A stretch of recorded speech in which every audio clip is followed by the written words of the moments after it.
চকুত অকণমান ঘাঁ হৈছিলে চিকৰে খাইছিলে তেজ ওলাই আহিলে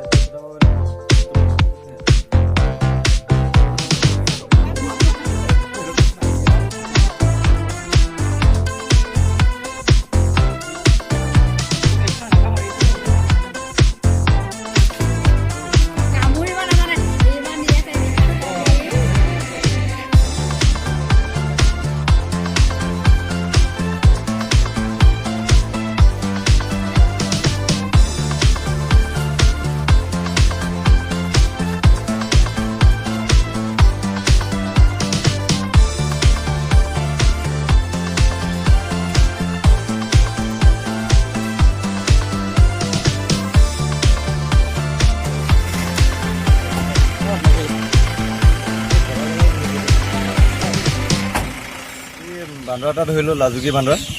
মই আছিলোঁ, তাৰপিছত ৰাহুল আছিলে, ৰূপম গগৈ আছিলে, তাৰপিছত তলৈক্য গগৈ আছিলে, পল গগৈ, মানা দুৱাৰা আৰু ৰাহুল দুৱাৰা।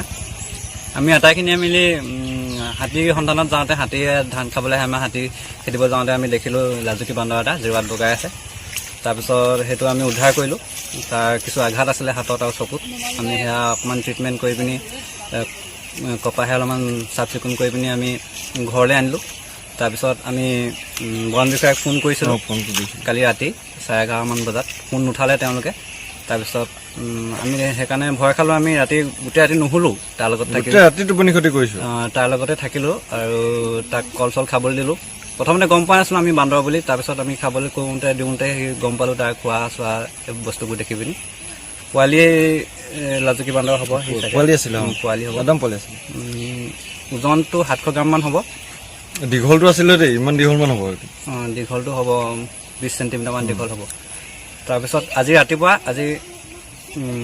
12টামান বজাত কুলদীপ বৰ্মন আৰু এনেকৈ কেইজনমান বন বিষয়া আহি পিনি লৈ গৈছে।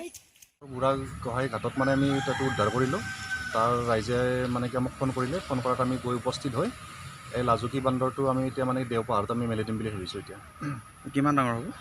মোটামুটি ইয়াৰ 1 বছৰমান হ'ব। মতা হয়। এতিয়া আমি দেওপাহাৰটো মেলি দিবলৈ আমি ৰেডি হৈছোঁ।